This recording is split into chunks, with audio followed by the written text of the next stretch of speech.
అందరికీ జై భీమ్. నేను మీ ఆనంద్ మహాసేన. ఇప్పుడు రెండు తెలుగు రాష్ట్రాల్లో ఎస్సీ వర్గీకరణ అనే అంశం హాట్ టాపిక్గా ఉందండి. ఆల్రెడీ తెలంగాణలో వర్గీకరణ ఆమోదం బిల్లు అసెంబ్లీలో ప్రవేశపెట్టడం, అది ఆమోదించడం కూడా జరిగిపోయింది.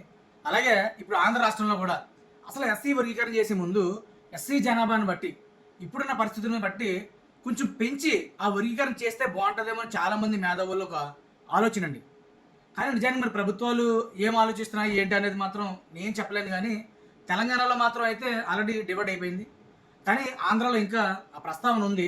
కానీ ఆంధ్రాలో కూడా ఈ వర్గీకరణ అంశం తీసుకొచ్చినప్పుడు ఇక్కడున్న జనాభా ప్రకారంగా, ఎందుకంటే ఆంధ్ర రాష్ట్రానికి వచ్చినప్పటికి మాలలు కొద్దిగా ఎక్కువ ఉంటారు, మాదిలు కొంచెం తక్కువ ఉంటారు, తర్వాత ఉన్న కేటగిరీలు ఉంటారు.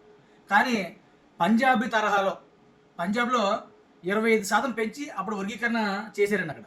సో అలాగే మన ఆంధ్రాలో కూడా ఇప్పుడు 15% ఉన్న ఆ శాతాన్ని 19, ఇంకో 4 పెంచి అప్పుడు రిజర్వేషన్ వర్గీకరణ చేస్తే బాగుంటుందేమో అని మా ఆలోచన అండి.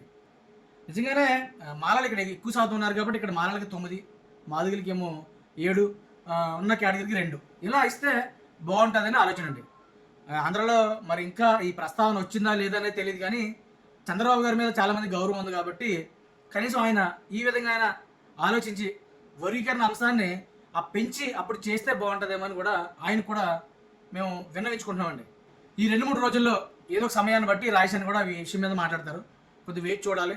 అలాగే రాష్ట్ర ప్రభుత్వంలో ఉన్న పెద్దలకి, అలాగే మంత్రులకి మీ అందరికి కూడా రిక్వెస్ట్గానే చేస్తాం. ఆంధ్ర రాష్ట్రంలో వర్గీకరణ చేసేటప్పుడు రిజర్వేషన్ పెంచి చేస్తే బాగుంటుందేమో అని మీ అందరికీ మరీ విన్నవించుకుంటున్నామండి. జై భీమ్, జై మహాసేన, జై జై రాజశాని.